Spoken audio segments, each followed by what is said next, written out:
Puma GTB S1 1974-78.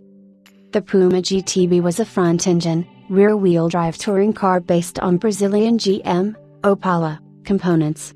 In late 1971 the Pequena Atrevida, Portuguese for Little Cheeky, was known as Puma Vehicles and Engines, again shook the Brazilian market. Cars has begun testing a new prototype designed by Rino Malzoni that was initially named P8. This new prototype was known at the time as Puma GTO or Puma Opala. In the testing phase the new car ran more than 50,000 kilometers and with an engine Chevrolet 6-cylinder inline 3.800cc was being awaited by lovers of speed. There is no news of this first prototype that probably have been totally redone, with the same Chevrolet engine, but with 4,100cc and was presented at the Motor Show in 1972 still under the name Puma GTO, Gran Turismo Homologado, acronym widely used by Pontiac and Ferrari. The new model drew the attention of the public who approved the outlines of the new sports typically inspired by the US sports.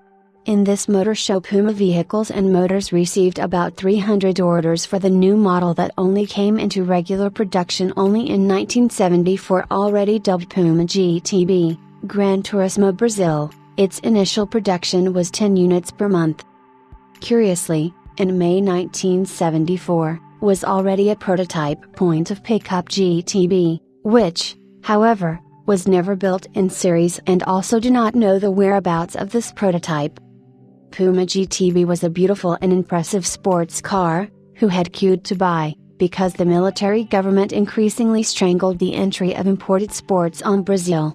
An even larger number of applications were made and thus there was one interesting phenomenon. The Puma's GTBs already produced were sold in the market for used cars at prices far higher than those charged by the factory. Because these units had no waiting list of more than 1 year, it proves that the problem of Puma Vehicles and Motors was not to sell their cars but produce them.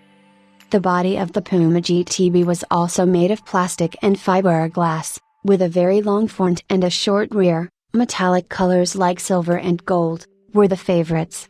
Green glasses, sports seats and steering wheel were part of series items. As the smaller brother, the Puma GTB was ideal for 2 people. The space of the rear seat could be used only for short journeys. The instrument panel was very complete and includes tachometer, voltmeter and oil thermometer. Came equipped with the Puma's unique wheels and unprecedented tires in the domestic market, the Pirelli 70. The performance of Puma GTB was not much higher than those of Opala, Dodge Dart and Charger of the season. And these were cheaper than him. Moreover, the Puma GTB just cost less than the Ford Landau, the most expensive car produced in Brazil at the time. A year after its launch would come a serious competitor for Puma GTB was the Ford Maverick GT. The maximum speed of Puma GTB was 170 km per hour and it could go from 0 to 100 km per hour in 12.5 seconds.